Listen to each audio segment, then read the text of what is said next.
Okay, I said that Edward Cullen is borderline abusive in his relationship with Bella yesterday because if I just come out and say it's abusive, people get very mad at me. I want you to remember that I'm an Edward Gurley. I'm an Edward Gurley, but this relationship is controlling and abusive. I want to give an example from Eclipse here that I've never talked about, and it's so chilling. The first time that Bella sneaks away in Eclipse to see Jacob, Edward is gone hunting with his family. When she leaves Jacob's, she notices that the Volvo is following her. Came out of nowhere. One minute there was nothing but bright highway in my rearview mirror. The next minute the sun was glinting off a silver Volvo right in my tail.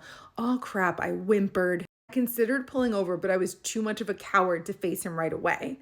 I'd have been counting on some prep time and having Charlie nearby as a buffer, and at least that would force him to keep his voice down. I can't imagine feeling this way about the person that I'm dating or with. So instead, she decides to go straight to Angela's, where she's agreed to help Angela do her graduation invitation. She said, chicken through and through, I drove straight to Angela's without once meeting the gaze I could feel burning a hole in my mirror. He followed me until I pulled to the curb in front of the Weber's house. And then she's like super anxious the whole time that she's at Angela's. Like when Ben shows up, Angela's like, oh, I guess it's time for you to go. And Bella says that she tries to smile, but her lip is trembling. And she gets home and Edward is waiting in her room, standing against the wall in the shadow beside the open window. His face is hard, his posture tense. He glared at me wordlessly. I cringed waiting for the torrent, but it didn't come. He just continued to glare, possibly too angry to speak.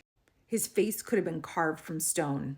I counted to 100 in my head, but there was no change. She says, well, I'm still alive, and a growl rumbles low in his chest. And he's whispering, which I find terrifying. He's like, do you have any idea how close I came to crossing the line today? Again, like, buddy, that's your problem. That's not Bella's problem. You need to regulate your emotions. Again, his eyes are cold and hard as night. She went to see her friend. And I know that Edward thinks her friend is dangerous and we have the supernatural element here, but this is so scary. The idea of her driving and seeing him coming up behind her, and the idea of her like hiding at Angela's and being too scared to leave, and then she says she gets really jumpy when she's going to her car from Angela's. Like, that, why are you so scared of your boyfriend?